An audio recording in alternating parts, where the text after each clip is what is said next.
হালার পুথালা তোর বোনের বিয়া করছি তুই আমার শালা। এই ছোট্ট কালো হাঁসটি হাঁস হয়ে পুকুরে সাঁতার কাটতে পারে না। बेकार है भैया मैं तो टूट गया। সাঁতার না জানার দুঃখে জঙ্গলে এসে হাঁসটি বসে বসে কাঁদতে থাকে। তা দেখে জঙ্গলের প্রাণীরা এসে বলে, বাইক না তোমার বডির এই অবস্থা কে? সুই মুই লাও নাকি? রক মক বাইরে গেছে। এরপর হাঁসটি কিভাবে সাঁতার শেখা যায় সাঁতার প্রশিক্ষকের কাছে চলে যায়। আমি বলুম না, আমার শরম করে। এটা কোনো সিদ্ধি ফিদ্ধি না, এটা সবজি। আচ্ছা কিনছি রে কিনছি, আমি টেনশন কিনছি। সাঁতার প্রশিক্ষকের কাছ থেকে বুদ্ধি নিয়ে সাঁতার কাটতে চলে আসে। वाओ क्या लड़का है, वेरी हैंडसम बॉय, इससे तो बहुत मजा आएगा। সুটিয়ে লাল করে দেবো, নোংরামি বার করে দেবো। এই কুমিরটি হাঁসের বাচ্চাদেরকে দেখতে পায় এবং তাদেরকে খাওয়ার জন্য আস্তে আস্তে তাদের কাছে চলে যায়।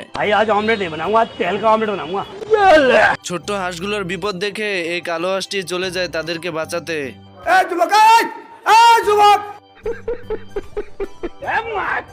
কুমিরটি হাঁসটিকে দেখে ফেলে এবং লেজ দিয়ে বাড়ি মেরে তার মুখের ভিতর ভরে নেয়, কিন্তু বেশিক্ষণ রাখতে পারে না কারণ হাঁসটি দাঁত ভেঙে বেরিয়ে আসে। তোরা কে কোন নাস আমার বাসা, আমার বোর কাপড় পরছে আমার শাশুড়ি, আমি জানতাম না।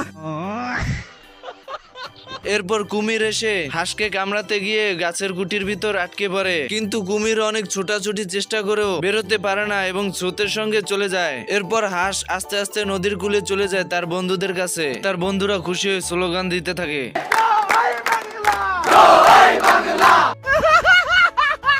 বন্ধুরা, ভিডিওটি ভালো লাগলে অবশ্যই লাইক এন্ড কমেন্ট করে জানাবেন। আপনাদের ভালোবাসায় আমাকে ভিডিও বানাতে উৎসাহিত করে। এই হাঁসটি কুকুরটিকে খাঁচায় বন্দি করে দিল্লি থেকে পাকিস্তানে নিয়ে যাচ্ছিল। তা দেখে কুকুরটি বলে ওঠে, दिल्ली নয়, পিন্ডি নয়, নয় অন্য কোন দেশ, সবার আগে বাংলাদেশ।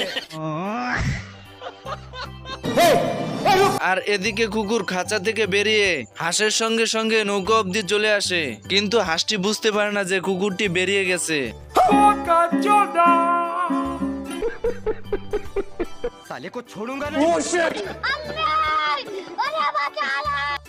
আরে এমালে তো কুকুর হয়ে বাদরের মতন গাছে গাছে ঝুলছে। सब क्या देखना पड़ रहा है? अच्छा है मैं अंधा हूँ। তার মানে গাইস, ডিজিটাল যুগে আধুনিকতার ছোঁয়া পেয়ে সব আপডেট হয়ে গেছে।